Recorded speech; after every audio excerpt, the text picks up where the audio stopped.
Since I was about 8 years old, I can't really remember having wanted to do anything else with my life but play music. I got that thing special, I believe it most to life.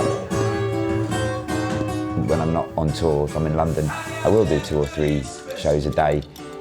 Not just because, you know, it's work, but because I absolutely love it. It's like just a nice little moment of clarity and peace and quiet. I'd been touring probably about 15 years, quite relentlessly with different people. And I think I was probably quite burnt out by life as a musician. And I'd possibly lost sight a little bit of what it was I was doing with music. And then coming into places like this where you're playing music in a completely different situation for completely different reasons than you've ever played it before, it made me feel alive again and made me feel like my creative spark was back. Yeah. Hey. I love you. I love you. My baby don't stand no cheating on my baby. No. Because you've got to react in real time to things that are going on, to the changing in people's moods, to what people like. I know you like this one. Whatever I like, you like. Whatever you like, I like. I know, it's a good relationship we got, isn't it, Gene? Just seeing the impact that we make to the residents here, to the staff, to the visitors, it's not really a feeling like it. Love me tender, love me true, never let me go.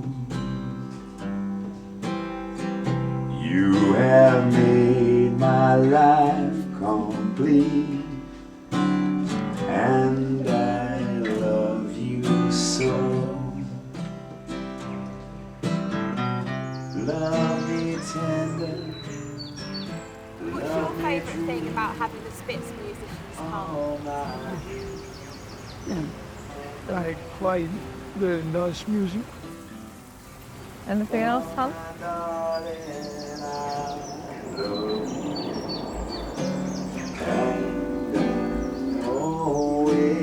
David has a particular neurological condition that's actually quite rare. Music makes a huge difference in people's lives. When we've had the Spitz out here in the garden, I see a difference in David. Music kind of bridges that, brings an understanding that people share somehow. It's hard to explain, but it's just absolutely unique and important. The Spitz is a music charity that takes professional musicians into care homes, hospitals and day centres, and we're using the power of live music to increase people's well-being and reducing isolation and loneliness. The Spitz was once a music venue in the old Spitalfields Market. It had live music every single night, sometimes 4 or 5 bands every single night.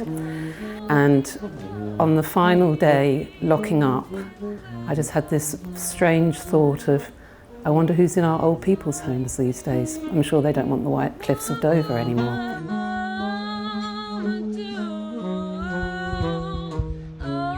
The Spitz was really, as I said, a really fertile place for us to develop our music back in the day, but it's also kind of now having, even though it's a different context, it's having the same effect for Tiger and you know, the younger people. It's kind of instilling that idea that music isn't just for promotion, it's also something that can be used as medicinally.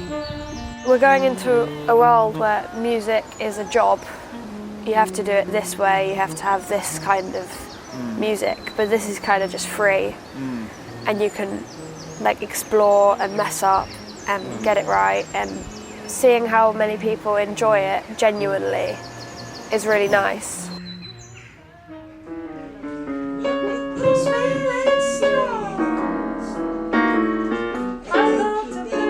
We've seen loads of benefits that live music can have on care home residents and hospital patients.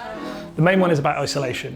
When you're in a care setting, you're probably going to be stuck on your own in a room, in a hospital bed, and live music is almost like a vehicle for being able to form relationships with people, have human interaction, and there's a sense of sort of empathy and understanding between people, a human connection that can sometimes get a bit lost when you're in a clinical setting like this. It's so nice to see Alice Do you like singing with Alice? Yeah. Yeah. And when I see Alice with like a violin instructor, she's a ukulele, I think it's so good to see on the violin and look at a ukulele. Through working with the Spitz, I've learned about making music in the most sort of intensely personal and tender moments. And I think in this case, I've got to know people over a period of years now and developed relationships with people, which has meant that the depth that you can go to in terms of what you know they would like to listen to, what mood they're in that day, what's happening in their life, you can be really of service to them. And that's what music's for, really. One of the other things we do is we write songs. And just from the experiences we have, from the people we meet, conversations, there's just such a wealth of stories to be told in here at Bridgeside Lodge and at the other places where the Spitz works, in hospitals and now Great Ormond Street as well. There's all these incredible stories.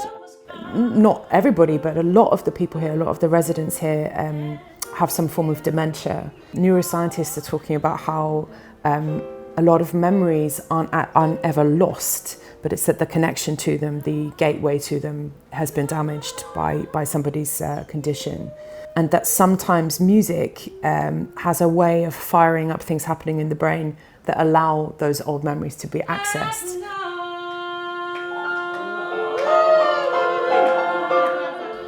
I sort of think about my parents and my grandparents and what I would want for them if they were in a situation like this in a care home.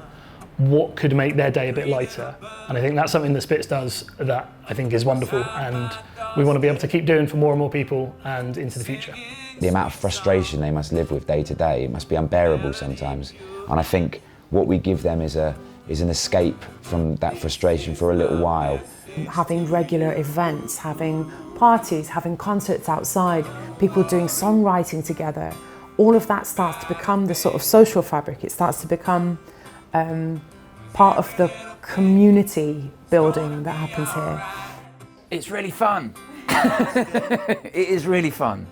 And you know, when we're playing music, there are moments of joy and there are moments of sadness and there are moments of reflection and contemplation, but the overriding thing that you're left with, you've shared something, you've connected with people.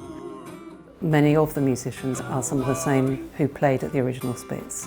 And in order to keep that strong core but expand, we really do need more funding. I hope that people will see just how powerful not only the music is, but also the empathy and the two-way feeling between, for example, a resident and a musician